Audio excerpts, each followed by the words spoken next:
Olá, meus amigos e minhas amigas. A Rússia anunciou hoje, sexta-feira, uma expansão na lista de oficiais e políticos da União Europeia proibidos de entrar no país. Isso vem como uma resposta ao mais recente pacote de sanções imposto pelo bloco europeu. Como vocês sabem, a União Europeia havia aprovado um conjunto de sanções relacionadas à Ucrânia contra a Rússia na quarta-feira, que incluiu quase 200 entidades e indivíduos acusados de ajudar Moscou a adquirir armas ou envolvimento no sequestro de crianças ucranianas, algo que Moscou nega, óbvio, veementemente. Mas a reação russa com suas proibições parece que não intimidou os europeus, uma vez que no mesmo dia a União Europeia subiu a aposta e anunciou sanções contra várias empresas estrangeiras. E qual foi a justificativa, o motivo? Bom, alegaram que essas empresas exportaram para a Rússia bens de duplo uso, que poderiam ser utilizados na guerra contra a Ucrânia. Já do lado russo, o Ministério das Relações Exteriores não poupou críticas. Eles classificaram as tentativas da União Europeia de pressionar a Rússia com medidas restritivas unilaterais como infrutíferas. E para adicionar mais lenha na fogueira, o presidente Vladimir Putin fez um anúncio que tenta demonstrar que as sanções só evidenciam a necessidade de ele se armar cada vez mais. Mas o que ele teria dito que demonstra isso? Bom, ele disse que 95% das forças nucleares estratégicas da Rússia foram modernizadas.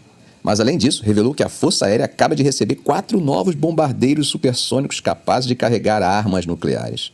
Essas declarações foram feitas para coincidir com o Dia do Defensor da Pátria, uma data anual que é celebrada na Rússia. Bom, gente, mas quais foram as sanções que os Estados Unidos colocaram? Bom, o Biden, hoje, soltou a notícia de que os Estados Unidos vão aplicar mais de 500 novas sanções contra a Rússia. Essa jogada é uma forma de aumentar a pressão sobre Moscou, marcando o 2º aniversário da guerra na Ucrânia.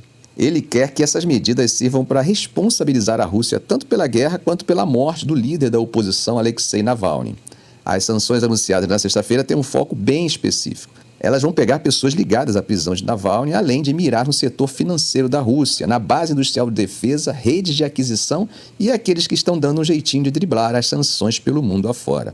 O Biden disse que isso tudo é para garantir que o Putin pague um preço ainda maior pela sua agressão fora do país e pela repressão dentro dele. E tem mais, o Washington está firme no apoio à Ucrânia, mesmo enfrentando a falta de munição e atrasos de meses na ajuda militar dos Estados Unidos por conta de embates no Congresso.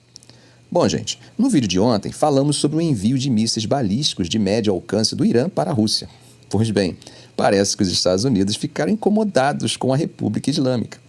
Isso mesmo, ontem, quinta-feira, a administração de Biden soltou um alerta para o Irã dizendo que haveria uma resposta rápida e severa da comunidade internacional se Teherã decidisse fornecer mísseis balísticos para a Rússia.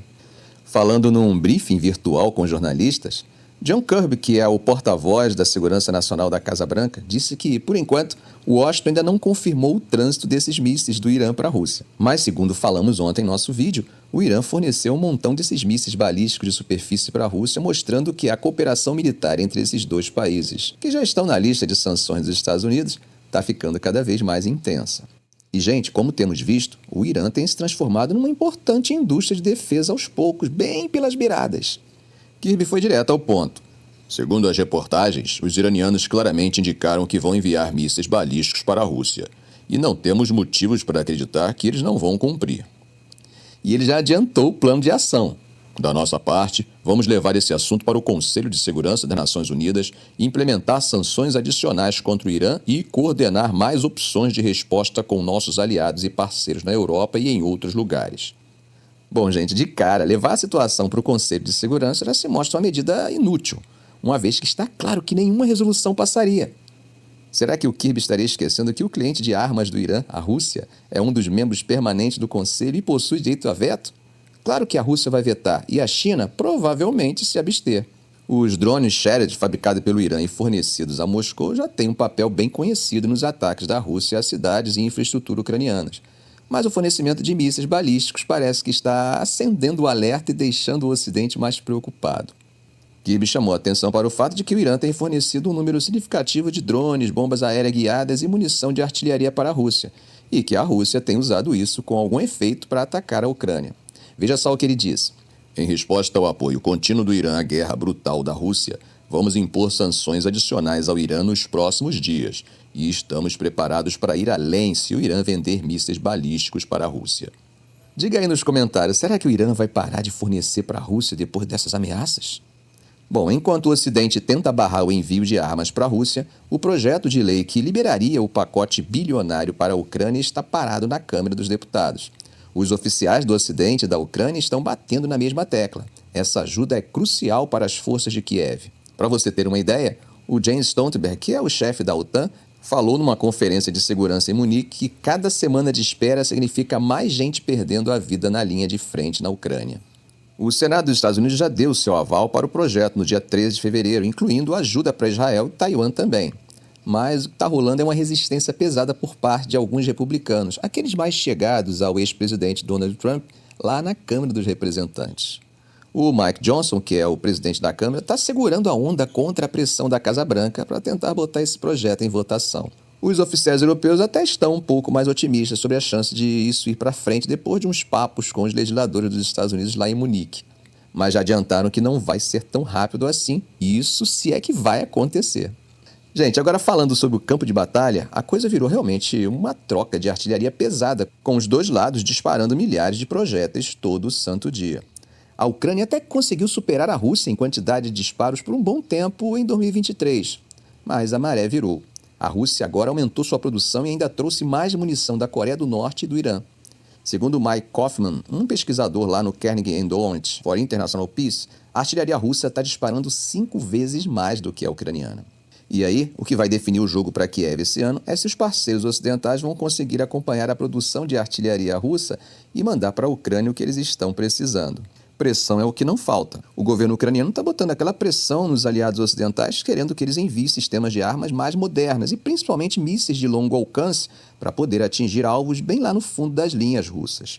Entre os objetos de desejo da Ucrânia estão os ataques MS dos Estados Unidos e os mísseis Taurus da Alemanha. O Andres Forhamus, que já foi o chefão da OTAN e hoje está bem juntinho do governo ucraniano, disse o seguinte: "Não dá para aumentar a produção de munição do dia para a noite. Mas tomar decisões para entregar às forças ucranianas as armas que eles realmente precisam, isso a gente pode fazer na hora." Os Estados Unidos até que mandaram uns ataques MS mais antigos, de médio alcance, mas agora parece que o governo Biden está se mexendo para enviar armamentos mais modernos e de maior alcance. No entanto, como sabemos, isso depende muito da aprovação daquele projeto de ajuda financeira que está empacado na Câmara dos Representantes. E por falar em empacar, o chanceler alemão Olaf Scholz está resistindo bastante aos apelos de Kiev e de alguns aliados da OTAN para fornecer o sistema Taurus, que é super avançado. Os oficiais alemães estão com o pé atrás, preocupados que esses mísseis possam escalar o conflito para dentro do território russo e acabar sendo interpretado como um envolvimento mais direto da Alemanha na guerra.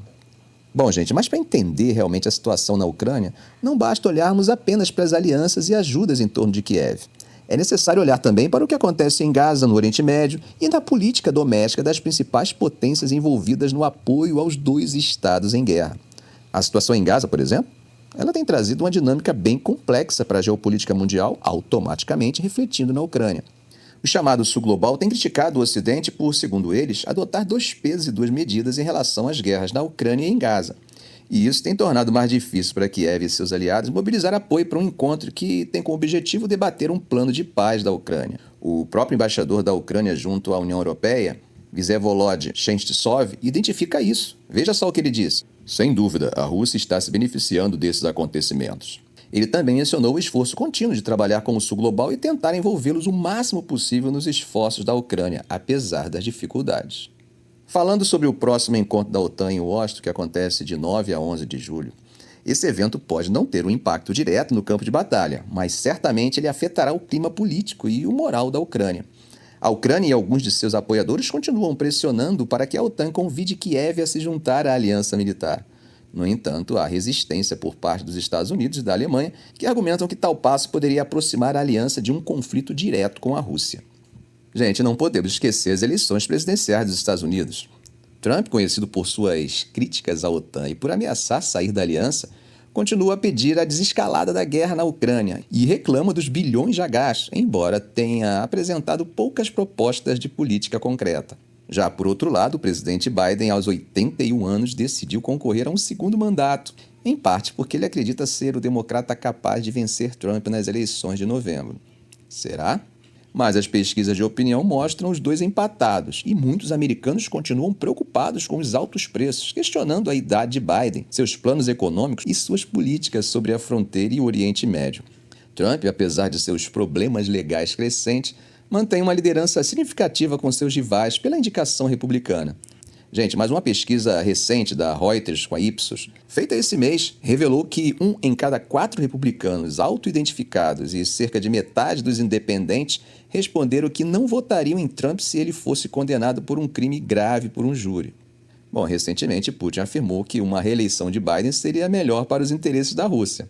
Essa afirmação seria uma informação de fato ou uma desinformação? Quais poderiam ser os desdobramentos de uma declaração como essa no eleitorado dos Estados Unidos? Qual leitura devemos fazer? Ele disse o que pensa ou o que acha que o eleitorado de Biden deveria ouvir? Gente, perguntas como essas demonstram um nível de complexidade que envolve as relações internacionais e a geopolítica, e como a guerra híbrida vai muito além do que imaginamos. Ficamos por aqui. Se esse vídeo foi útil para você, faça um comentário, compartilhe em suas redes sociais, dê um like. E é claro, se ainda não for inscrito, inscreva-se no canal e ative o sininho. Ok, gente? Um grande abraço do professor Arão Alves.